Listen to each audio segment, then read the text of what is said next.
하나님 말씀 창세기에서 보겠습니다. 창세기 1장 1절 말씀입니다.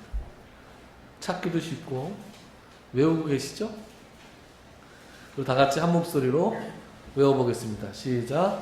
태초에 하나님이 천지를 창조하시니라. 아멘. 자, 우리가 지지난 시간에 삼위일체 하나님에 대해서 성부, 성자, 성령 하나님에 대해서 살펴봤고요. 지난주에는 우리가 예정론에 대해서 살펴봤습니다. 둘 다 만만치 않고 어려운 그런 교리들이었는데, 우리가 이 교리를 어렵게 생각할 것이 아니라 그것은 삼위일체 교리 같은 경우는 초대교회 성도들이 너무나도 강렬하게 체험했던, 그분이 말씀이 육신이 되어서 그들 가운데 거하셨던 성자 하나님을 그들이 직접 체험했고, 성자 하나님께서 보내시마 약속했던 성령 하나님을 그들이 강렬하게 체험했기 때문에 그들이 신앙 고백을 하지 않을 수 없었고, 그 신앙 고백이 인간의 이성, 인간의 논리로는 잘 설득이 안 된다 하더라도 포기할 수 없는 것이기 때문에 지금까지 삼위일체 하나님에 대한 고백을 하고 있는 것이고, 또 예정론도 이건 역시 인간들의 입맛에 딱 맞고 이성으로 잘 설명이 되는 그런 논리는 아닐지라 하더라도, 나 같은 사람이 어떻게 구원을 받았을까? 하나님의 은혜와 예정이 아니었다면 구원받을 만한 것이 나에겐 정말로 없구나 라고 하는 그런 신앙 고백 가운데에서 나오게 된 교리예요. 그러니까 교리라고 하는 것이 진공 상태에서 우리의 머리로, 이성으로, 논리로 만들어낸 것이었다면 더 합리적이었겠지만, 그렇게 하지 않은 하나님께서 직접 주시거나 아니면 하나님께서 체험하게 하신 신앙 고백이었기 때문에 우리가 이렇게 받아들이고 있는 것이죠.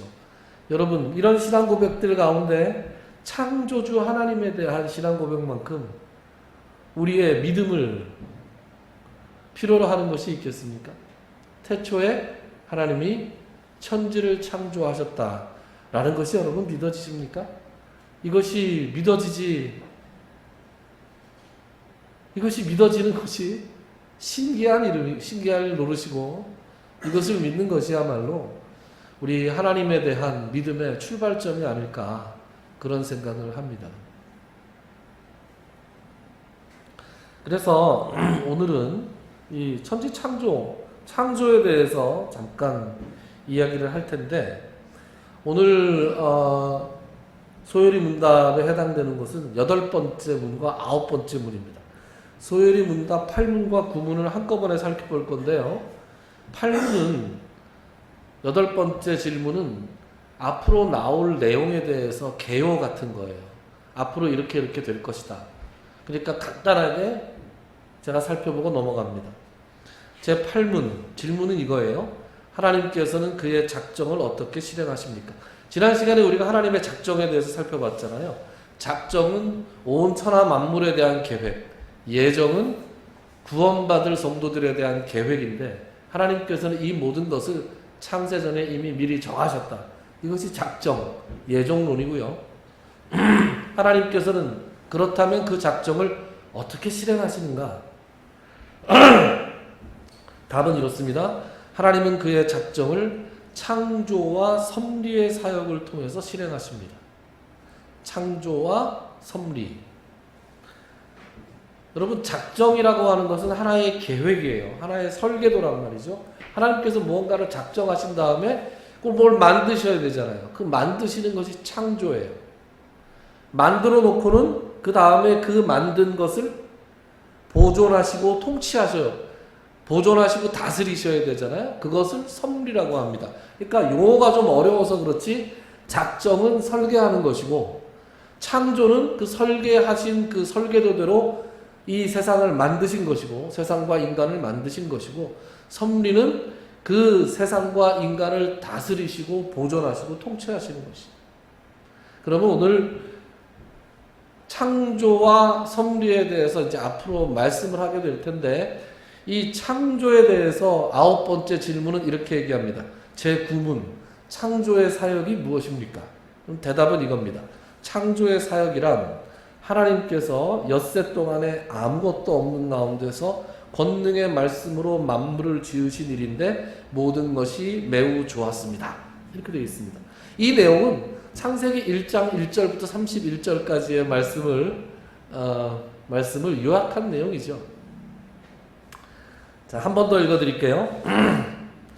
하나님께 창조의 사역은 하나님께서 엿새 동안에 아무것도 없는 가운데서 권능의 말씀으로 만물을 지으신 일인데 모든 것이 매우 좋았습니다. 이 대답을 통해서 우리가 알 수 있는 건 크게 세 가지예요. 첫 번째는 하나님의 창조가 무에서 유에로의 창조라는 것입니다. 무는 없다는 거 아니에요? 유는 있다는 것. 여러분, 인간이 무언가를 창조한다. 인간이 무언가를 만드는 것은 다 유에서 유에로의 창조입니다. 그렇지 않습니까? 있는 재료를 가지고 있는 것을 만드는 거죠. 그것을 바꾸거나 변형하거나 뭐 전혀 새롭게 조합하든 어떻게 하든 간에 있는 재료를 가지고 만드는 게 인간의 창조예요. 그러니까 엄격한 의미에서 창조는 아닌 것이죠. 그러나 하나님의 창조는 진정한 창조인데 하나님의 창조는 무에서 유를 창조한 겁니다.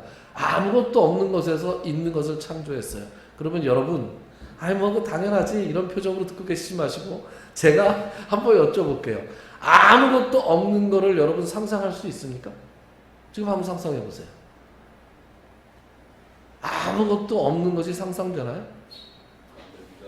깜깜한 거 보이시죠? 깜깜한 거. 깜깜한 게 있잖아요. 설달 더운 날 깜깜해. 네? 설달 더운 날 잠이 확 깨네요. 감사합니다. 잠을 확 깨워주셨네요. 네. 여러분, 우리가 보통 아무것도 없는 것을 생각하라 그러면 이 깜깜한 걸 생각하잖아요. 빈 공간. 그런데 빈 공간도 빈 공간이 있는 거죠. 그러니까 인간은 아무것도 없는 상태를 상상할 수가 없습니다. 생각할 수가 없어요. 거짓말로는 생각할 수 있습니다. 나는 생각할 수 있어. 나는 생각되는데 넌 생각 안 돼? 예전에 철학 공부할 때 한참 그런 얘기를 했어요. 아무것도 없는 게 상상이 안 돼. 그러는데 난 상상돼. 그러는 친구가 있었어요. 어떻게 상상돼? 아니 상상돼. 넌 안 돼? 그래놓고 나중에는 농담이야. 이렇게 얘기했어요. 아무것도 없는 것을 인간은 상상할 수가 없습니다. 왜요? 인간은 피조 세계에 있는 피조물이기 때문에 피조 세계는 아무것도 없는 게 없어요. 그러니까 아무것도 없는 상태란 사실은 굉장히 이상한 상태예요. 우리한테. 그런데 하나님께서는 아무것도 없는 상태에서 무언가를 만들어내셨다는 거예요. 그것이 하나님의 창조입니다. 이것이 나중에는 좀 더 심각해지는데 어쨌거나 우리가 여기서 알 수 있는 것은 하나님의 창조는 무에서 유로의 창조다. 두 번째, 하나님께서는 말씀의 권능으로 만물을 지으셨다. 그랬습니다. 하나님께서 말씀으로 지으셨어요. 이것도 역시 상상이 잘 안 되는 건데 말이죠. 하나님께서 말씀으로 만물을 지으실 때 순식간에 지으셨을까요? 천천히 지으셨을까요?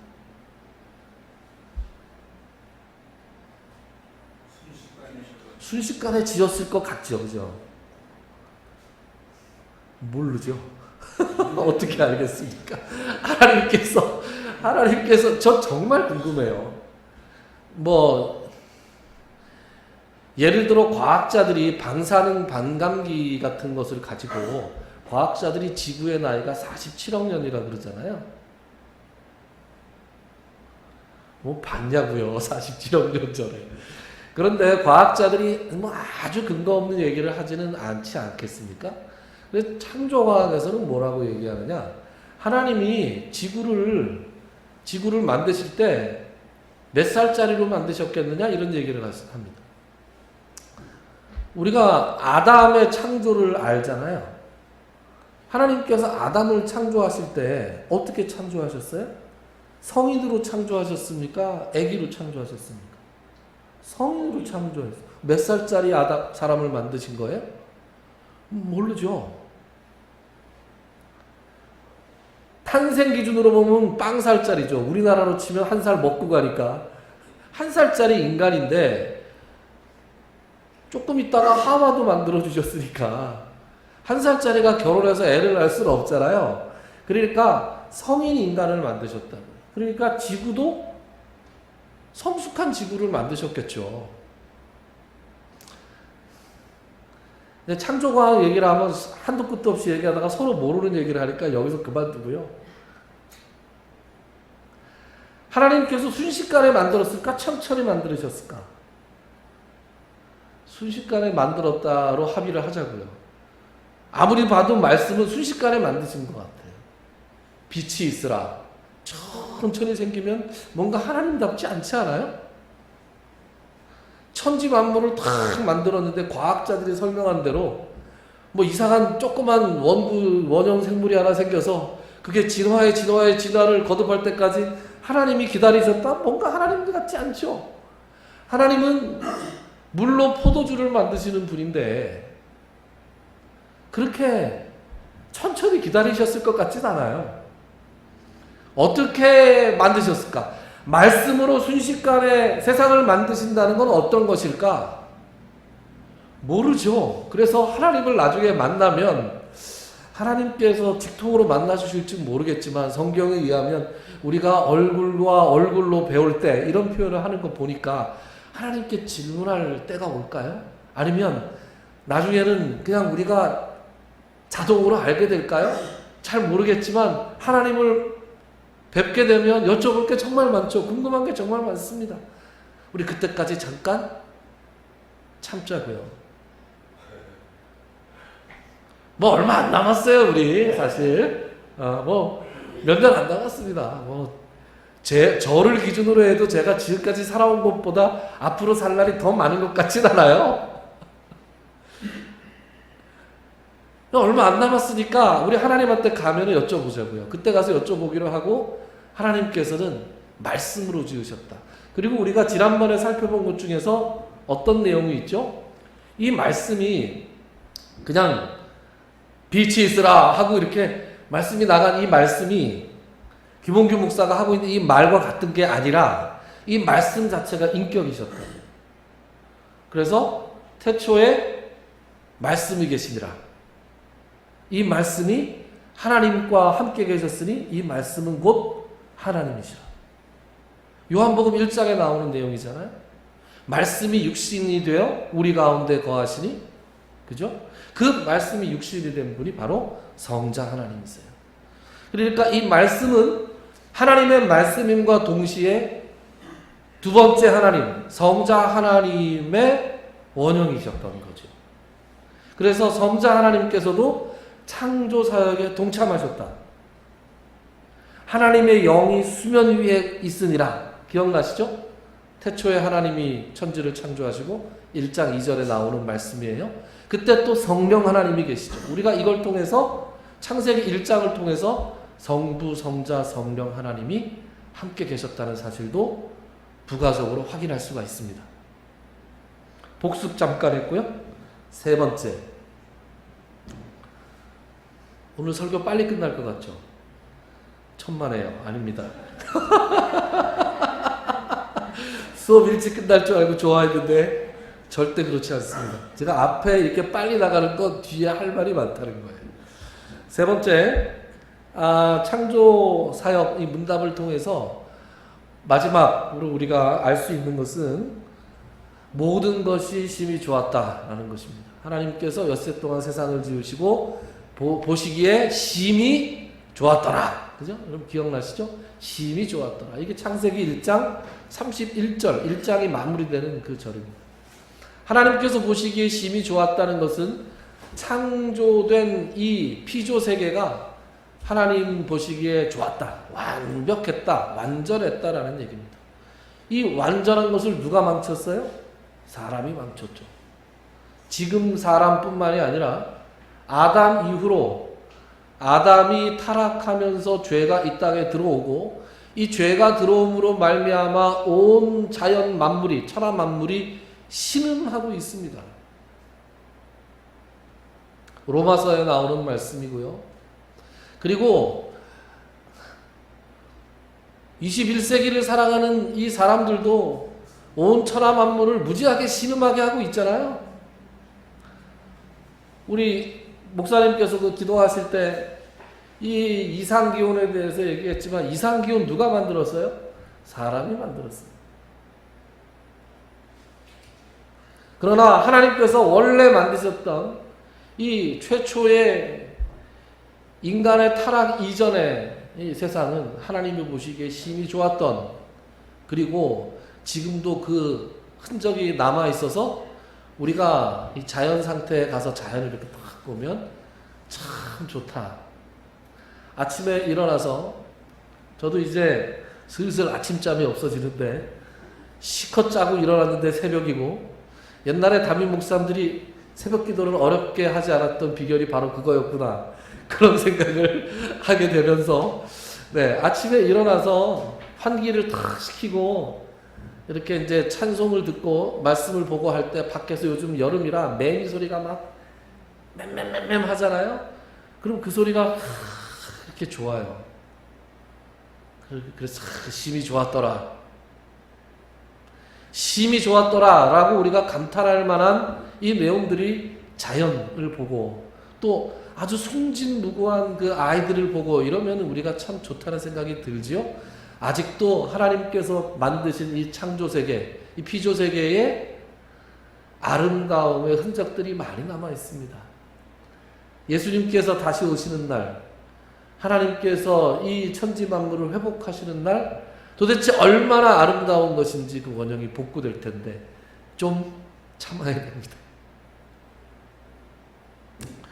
여러분, 그래서 이 구분, 창조 사역이 무엇이냐? 첫 번째는 하나님의 창조가 무에서 유로의 창조다. 두 번째는 하나님은 말씀으로 이 세상을 우리 생각에 순식간에 지으셨다. 세 번째, 그리고 그 창조는 완벽해서 심히 좋았다 라는 것을 하나님의 창조를 통해서 알 수 있습니다. 그런데 말이죠, 이 문답이 창세기 1장 1절부터 31절까지의 내용을 요약했는데, 특히 창세기 1장 1절 말씀이 뭐였어요? 태초에 하나님이 천지를 창조하셨다. 여러분들은 이 태초에 하나님께서 천지를 창조하셨다는 말씀이 여러분들에게 도전이 되십니까? 와, 그렇구나. 정말 그렇다고? 뭐 이렇게 도전거리가 되십니까?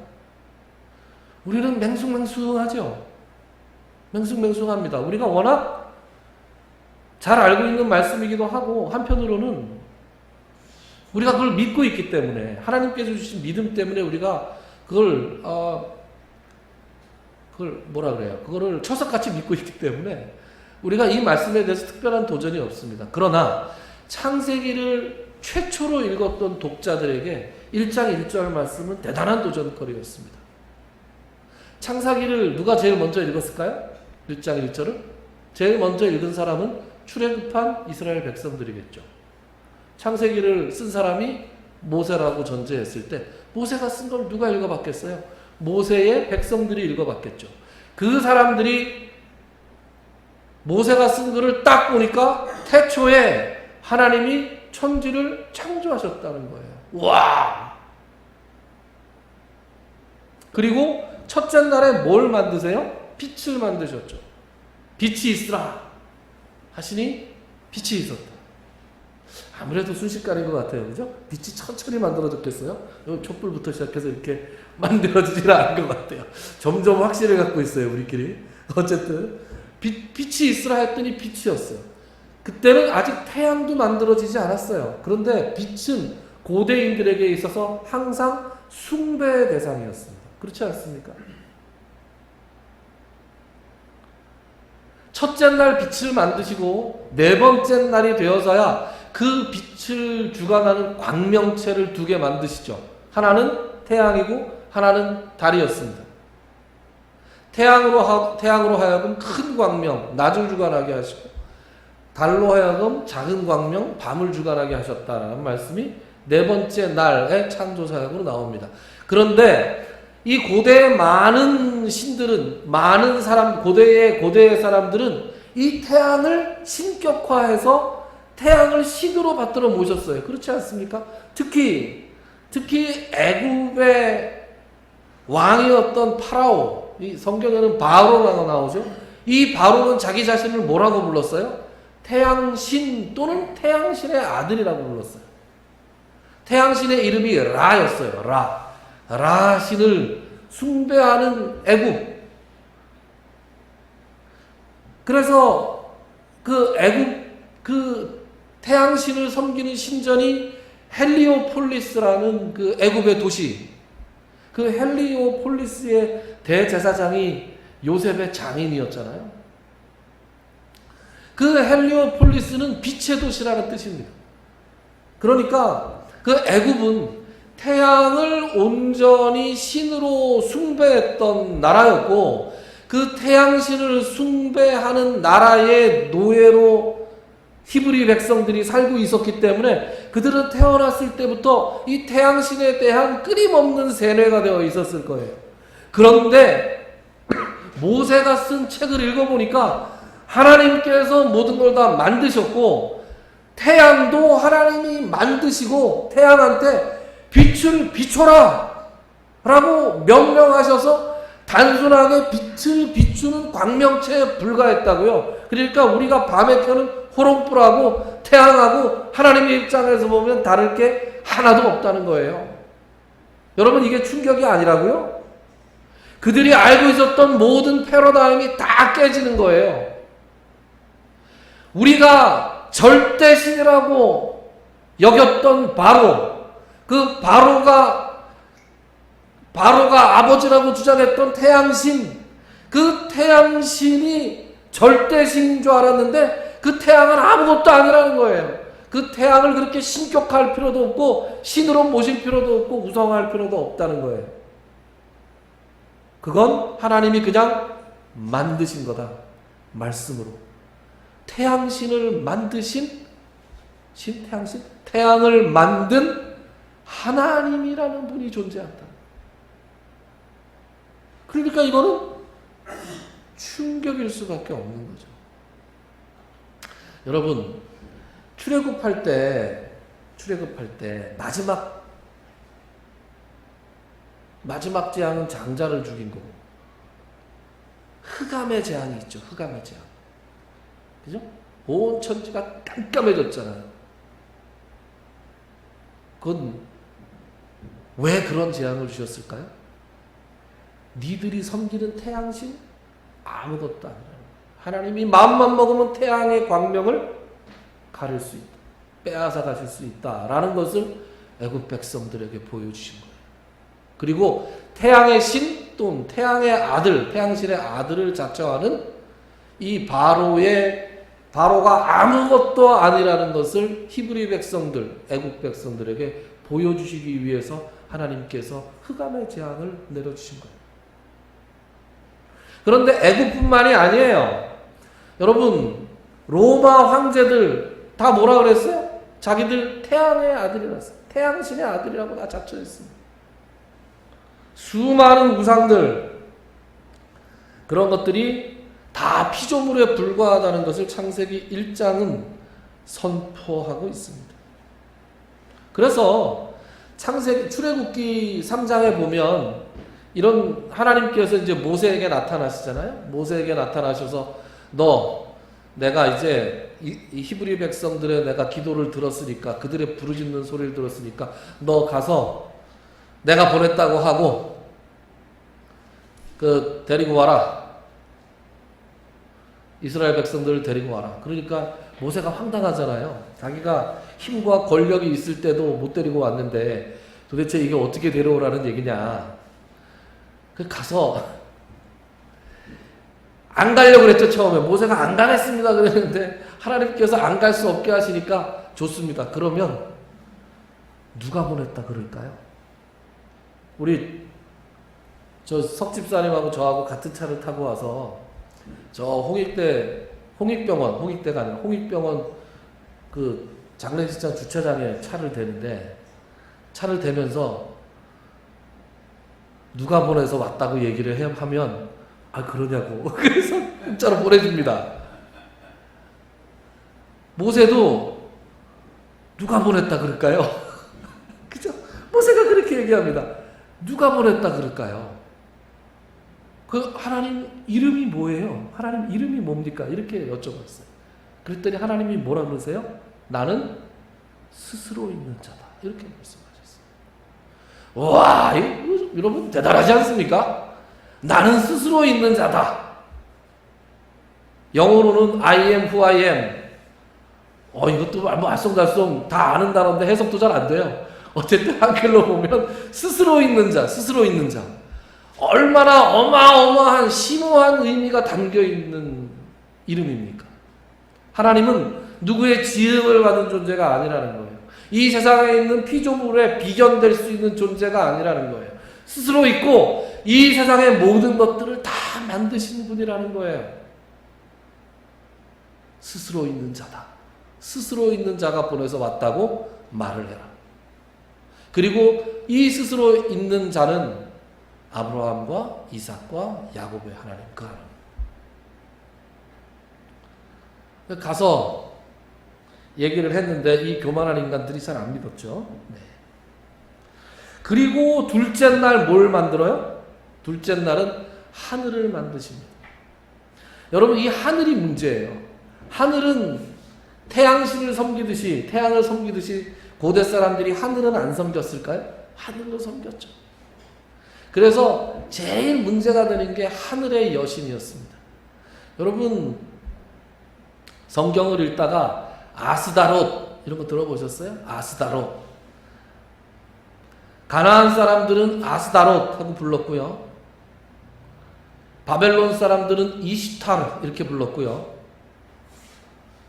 그리스 사람들은 아프로디테라고 불렀고요. 로마 사람들은 비너스라고 불렀습니다. 이제 좀 아시겠죠? 이게 하늘의 여신입니다. 그리고 애국 사람들은 아낫이라고 불렀습니다. 이게 하늘의 여신을 숭배하는 문화가 그 동네 고대 큰동 지방에 아주 그득했단 말이에요. 그래서 이스라엘 백성들도 그걸 쫓아가다가 망한 거예요. 그런데 이 아스다롯, 이 하늘의 여신을 왜 숭배했을까요? 하늘의 여신을 숭배한 까닭은 하늘의 여신이 풍요와 다산과 쾌락을 가져다 준다고 믿었기 때문입니다. 그러니까 다른 말로 하면 잘 먹고 잘 살게 해준다니까 이 하늘의 여신을 믿었어요. 이것은 정말 이스라엘이 가나안 땅에 들어가자마자부터 섬기기 시작해서, 여러분 바알과 아세라 할 때 아세라도 비슷한 종이에요. 다 그렇습니다. 풍요와 다산과 그리고 번영과 그리고 쾌락을 상징하는 것이 이 하늘의 여신이었어요. 제가 요새 예레미야를 읽고 있는데, 여러분들과 함께 중간 성경 공부를 하시는 분들은 예레미야를 읽고 있다는 것을 여러분들 아실 겁니다. 예레미야 44장을 우리 한번 같이 찾아보시죠. 예레미야는 어디냐? 예레미야 어렵죠? 예레미야, 제가 가진 성경은 1121페이지입니다. 1121페이지.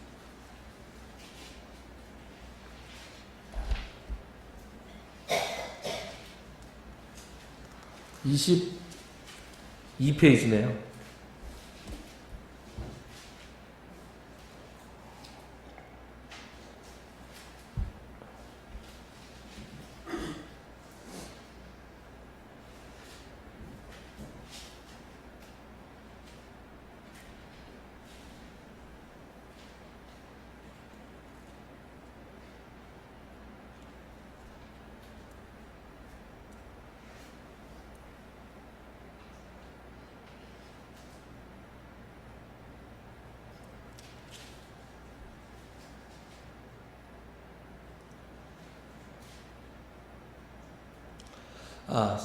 조금 더 앞에부터 한번 보겠습니다.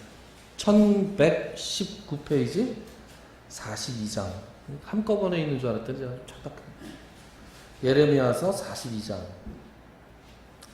예레미야서 42장을 이제 보기 전에 배경 설명을 좀 해드릴게요. 지난 시간에도 잠깐 말씀드렸지만, 예레미야는 바벨론에 의해서 유다가 멸망하는 시기에 있었던 때의 선지자예요. 그런데 예레미야의 예언은 하나님께서 예레미야를 통해서 주신 말씀은 너희는 바벨론 왕에게 복종해라, 투항해라 라는 겁니다. 그래서 왜냐? 너희들이 범죄함으로 말미암아 내가 회초리로 보낸 게 바벨론 느부갓네살이니까 너희들은, 내가 지난 시간에 그런 얘기 했잖아요. 하나님께서 들어 때리시려고 그러는데 이게 이단 막기로 막으면 안 된다고. 그래서 하나님께서 지금 회초리를 들고 이스라엘 백성들을 치려고 할 때 사용하셨던 회초리가 바벨론의 느부갓네살이었단 말이에요. 그러니까 너희들은 바벨론에 대항하지 말고 항복하고 거기에 끌려가서 바벨론에 가서 70년 살고 나면 너희들을 내가 깨끗하게 새롭게 해가지고 이 땅으로 다시 돌려보내겠다. 내가 너희들을 징계한 다음에 다시 사랑으로 회복시켜주겠다. 그게 하나님의 말씀이었단 말이에요. 그런데 이 왕을 비롯한 시드기야 왕, 여호와김 왕, 이 왕들을 비롯한 그 강경파들이 절대로 그럴 수 없다고 빠득빠득. 그래서 이제 애굽을 의지해서 우리가 지금 뭐 미국과 이렇게 한미 군사 동맹을 맺고 있듯이 애굽과 이스라엘이 군사 동맹을 맺어서 바벨론에 대항했어요. 그러니까 하나님께서 너희 애굽 믿지 마라. 애굽 믿지 말고 바벨론에 항백하라. 그러니까 이 말씀이 어떻게 보면 이 굉장히 매국노 같은 그런 말처럼 들릴 수도 있어요. 그런데 그게 분명히 하나님이 주신 말씀이었기 때문에 예레미야가 계속 전했습니다. 사람들은 듣지 않았고 결국은 왕이 사로잡혀서 두 눈이 뽑혀가지고 바벨론으로 끌려갔죠. 그리고 수많은 사람들이 바벨론의 포로로 갔습니다. 그리고 하나님께서 일부를, 예레미야와 함께 일부 백성들을 유다 땅 그대로 남겨두셨는데, 그 남겨두신 백성들이 어쩌고 하는 사건들이 좀 있었는데, 어쨌든 그들이 지금 애굽으로 도망가려고 해요.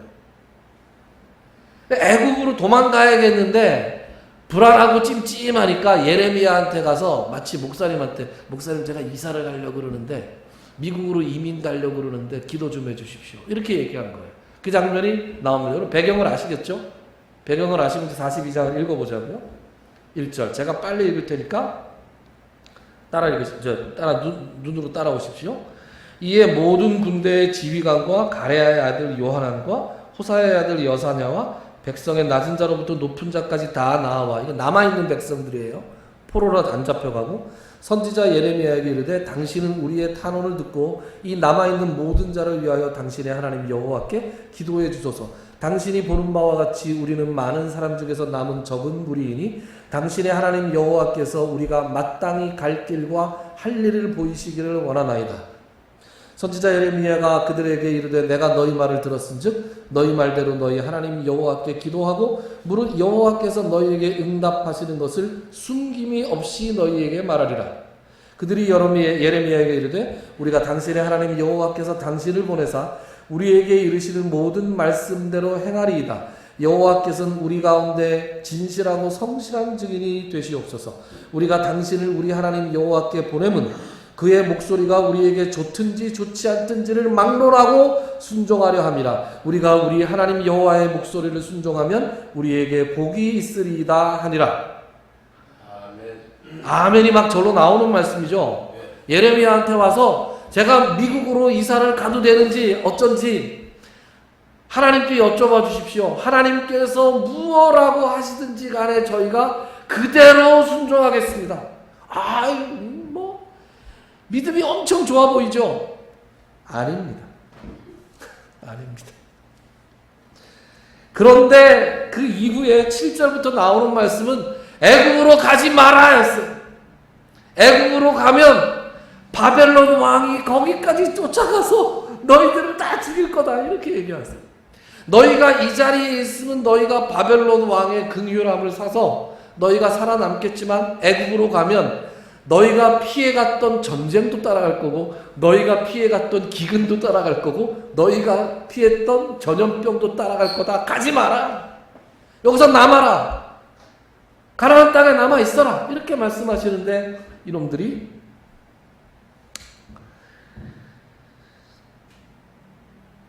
뭐 중간에 모든 말씀들이 있는데 4절 43장 4절 보세요. 뭐라고 되어 있냐. 이에 가레의 아들 요하난과 모든 군 지휘관과 모든 백성이 유다 땅에 살라 하시는 여호와의 목소리를 순종하지 아니했다.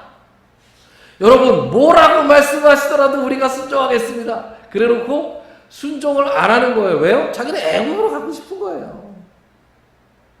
그러니까 여러분 기도할 때 어떻게 해야 돼요? 기도할 때 답이 오픈돼서 그죠? OX를 오픈해놓고 하나님한테 기도를 해야 되는데 나는 이쪽으로 갈 거 저거 해놓고 하나님한테 계속 기도하고 그러면 안 된다는 걸 여기서도 보여주는 겁니다. 하나님께서 보여주시는 대로 하나님께서 원하시는 대로 해야 돼요. 그런데 거기 중에서 제가 지금 이 하늘의 여신과 관련돼서 기가 막히는 말씀이 나와서 이런 얘기를 합니다. 44장으로 가시죠. 44장 2절부터 제가 빨리 읽겠습니다. 시작. 만군의 여호와 이스라엘의 하나님께서 이와 같이 말씀하시니라. 너희가 예루살렘과 유다 모든 성읍에 내린 나의 모든 재난을 보았느니라. 보라, 오늘 그것들이 황무지가 되었고 사는 사람이 없나니 이는 그들이 자기나 너희나 너희 조상들이 알지 못하는 다른 신들에게 나아가 분향하여 섬겨서 나의 노여움을 일으킨 악행으로 말미암음이라. 내가 나의 모든 종 선지자들을 너희에게 보내되 끊임없이 보내어 이르기를 너희는 내가 미워하는 이 가증한 일을 행하지 말라 하였으나 그들이 듣지 아니하며 귀를 기울이지 아니하고 다른 신들에게 여전히 분향하여 그들의 악에서 돌이키지 아니하였으므로 나의 분과 나의 노여움을 쏟아서 유다 성읍들과 예루살렘 거리를 불살랐더니 그것들이 오늘과 같이 폐허와 황무지가 되었느니라. 그래서 지금 예레미야가 하는 얘기가 뭐예요? 하늘의 여신을 비롯해서 너희들이 그 다른 신들을 찾아서 분향하고 뭐 이렇게 한 거에 대해서 돌이키지 않으면 너희가 멸망할 수밖에 없다. 이렇게 얘기하는 거예요. 우리가 보기엔 너무나 분명하죠, 여러분, 메시지가. 그런데 이 사람들은 그렇게 생각하지 않았습니다. 그리고 뭐라고 얘기하느냐?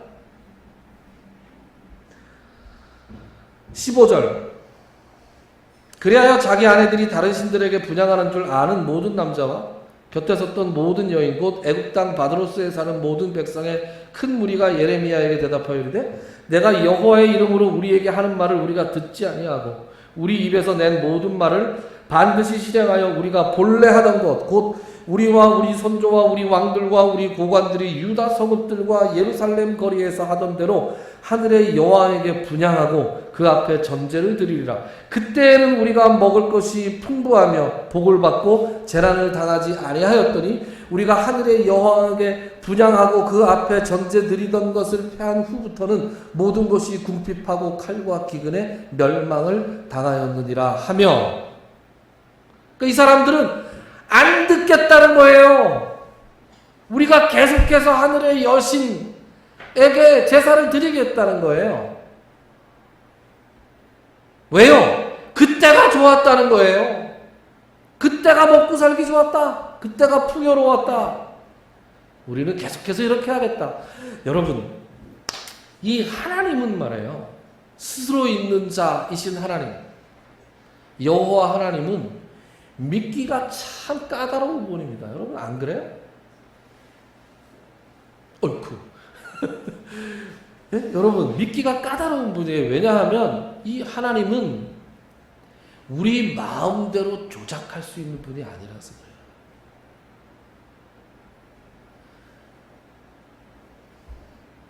여러분 멀리 갈 게 뭐 있습니까? 뭐 어렵게 아스다롯 아세라를 가요. 여러분 답답할 때 어디 가서 물어보면 그거 내가 부적 하나 써줄게. 에? 얼마짜리 부적하면 이혼 안 할 수 있어. 뭐 예를 들면 남편 바람길을 잠재울 수 있어. 아, 그 100만 원이나 돼요. 비싸요. 그럼 50만 원짜리로 해줄게. 저 빵에 쌓이라는 것도 맞습니다. 50만 원짜리는 뭐예요? 바람은 피는데 돌아와. 이렇게 돼요. 그럼 30만 원짜리도 있어요. 30만 원짜리도 있지. 예? 그리고 뭐 합니까? 굿하잖아요. 300만 원짜리, 500만 원짜리, 1000만 원짜리 굿하잖아요. 그 굿을 통해서 뭐 하는 겁니까? 그 신을 달래고 조작을 해서 내가 원하는 대로 이루어주기를 원하는 거예요. 자신의 욕망이 반영된 게 만신전에 있는 신들이라고요. 여러분, 만신전의 이름이 만신전이 무슨 뜻입니까? 만 가지 신이 있다는 거잖아요. 그죠? 온갖 신들이 다 있어요. 거기에 없는 분이 딱 하나 있어요. 누가 없어요? 예수님만 없어요. 하나님만 없고. 만신전이면 예수님, 하나님이 있어야 될 거 아니에요? 근데 없단 말이에요. 왜요? 거기다 예수님 만약에 모셨다가 예수님 모실 수도 없지만 예수님이 하나님 우상을 만들 수 없으니까 모실 수도 없고 하나님 믿는 순간 그거 다 날아갑니다. 함께 모실 수 있는 분이 아니에요. 하나님은 우리에게 뭘 얘기합니까? 네가 마음을 다하고 뜻을 다하고 목숨을 다해서 하나님을 사랑할 것과 그리고 그 연장선상에서 내 이웃을 내 몸과 같이 사랑하라 그러셨다고요. 하나님은 우리에게 엄격한 도덕률을 주셨단 말이에요. 그런데 이 우상을 숭배하는 사람들은 풍요롭고 번영하고 그래서 잘 먹고 잘 살고 그래서 내가 권력을 가지면 그 권력을 휘두르는 게 너무 당연했어요. 그래서 열왕기상 제가 오늘 예레미야처럼 자세하게 살펴보진 않겠지만 시간 관계상 열왕기상에 보면 이 악독한 여자 이세벨이라는 여자가 나오죠. 아합과 이세벨. 여러분 아십니까? 이름 들어보셨죠? 이 이세벨이라는 여자가 얘기를 좀 하긴 해야 되겠네요. 아합 왕이 나봇이라는 사람의 포도원을 사고 싶어 합니다. 나중에 읽어보세요. 나봇의 포도원 꼭 읽어보세요. 나봇이라는 사람이 가지고 있는 포도원이 아주 그 탐이 나서 뺏으려고 그랬던 건 아니고 살려고 그랬습니다. 돈을 주고 사. 그래서 나봇한테 팔아라 그랬어요. 그랬더니 나봇이 팔 수가 없습니다. 왜요? 조상님, 하나님이 주신 땅이기 때문에 이 지파가 다르면 팔 수가 없었거든요. 그래서 하나님의 법을 준수하기 위해서 팔 수 없습니다. 하나님은 토지를 거래를 하지 못하게 하셨어요. 그런데 아합이 그 소리를 듣고 나봇의 포도를 뺏지를 못합니다. 사지를 못해요. 그래서 끙끙거리고 몇 날 며칠 동안 끙끙대게만 했어요. 그랬더니 이 이세벨이라고 하는 여자가 이 아합을 보더니 도대체 왕이시여 뭐 때문에 그렇게 표정이 안 좋냐 그렇게 물어봅니다. 그랬더니 여차여차해서 나봇이라는 사람이 나한테 포도원을 안 팔아서 내가 그걸 가지고 싶어서 이렇게 안달이 났소이다. 그러니까 이세벨이 뭐라 그러냐. 이세벨이 아니 왕이 못하는 게 어디 있습니까? 이렇게 얘기를 해요. 왜냐하면 이세벨은 이방 여자였고 이세벨은 바알을 섬기는 바알의 제사장의 딸이었어요. 그리고 동시에 바알과 아세라, 아까 얘기했던 아세라, 하늘의 여신을 섬기는 제사장이었다고요, 이 여자가. 그러니까 이 우상을 숭배하는 나라에서 온 사람은 왕이 뭔가를 마음대로 할 수 없는 나라라는 걸 상상을 못하는 거예요. 그래서 결국 나봇을 거짓 증인을 세워서 모함을 해서 나봇을 죽인 다음에 아합이 그 나봇의 포도원을 차지할 수 있게 도왔습니다. 그것으로 인해서 엘리야 선지자가 아합과 이세벨을 찾아가서 너희들의 시체를 개들이 먹을 것이다 이렇게 저주를 합니다. 왜요? 하나님의 명령을 그들이 어겼기 때문에. 자, 지금 무슨 얘기를 제가 드리고 싶은 거예요? 이 풍요와 쾌락과 다산과 잘 먹고 잘 사는 것을 목표로 해서 섬기는 신들은 반드시 인간을 타락하게 만들어요. 그래서 하나님이 기뻐하시지 않는 그런 모습으로 그들을 인도하고 맙니다. 그래서 이스라엘이 멸망했던 것이고, 그래서 그 이후에 많은 사람들이 이 풍요를 쫓다가 하나님의 벌을 받는 거예요. 근데 하나님은 풍요로운 것을 앞장 세우는 신이 아니시잖아요. 하나님은 너희들이 내 백성이 되었느냐? 거룩해져라. 나처럼 거룩해져라. 그럼 거룩해지는 게 얼마나 어렵습니까? 그냥 마음대로 살다가 그냥 돈이나 좀 바치면 뭘 좀 해주는 신들, 이런 신들이 편하잖아요.